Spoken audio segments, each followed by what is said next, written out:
Mas kaunti na ang Pilipinong nagtitiwala kina Pangulong Ferdinand Marcos Jr. at Vice President Sara Duterte.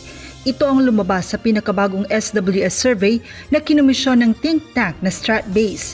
Ayon sa naturang survey, 43% lang ang trust rating na nakuha ng Pangulo, na mas mababa ng 5% sa 48% itong nakuha noong Hunyo.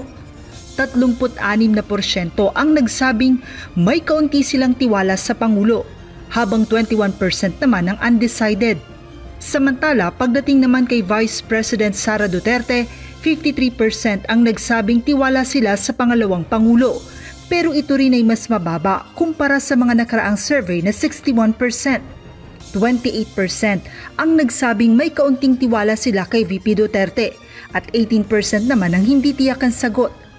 Isinagawa ang survey ilang araw matapos ang malawakang kilos protesta laban sa korupsyon noong September 21, kaugnay ng umano'y maanumalyang multi-billion peso flood control projects ng gobyerno.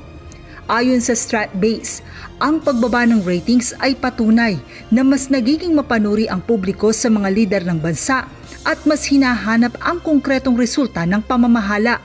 Sa hiwalay naman na survey ng Pulse Asia, lumabas na media ang pinagkakatiwalaan ng mga Pilipino ngayon pagdating sa paglaban sa korupsyon.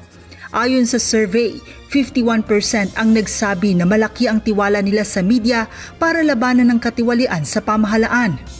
Sumunod na pinagkakatiwalaan ng taong bayan na lalaban sa korupsyon ay ang iba't ibang civil society groups na nakakuha ng 50%.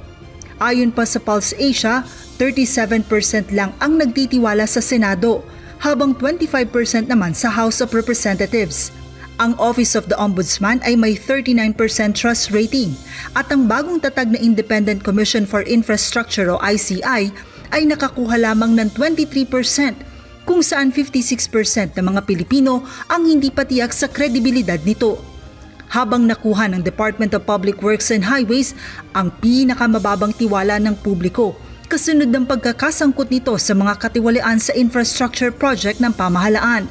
Base rin sa survey, halos lahat o 97% ng mga Pilipino ang naniniwalang laganap na ang korupsyon sa pamahalaan.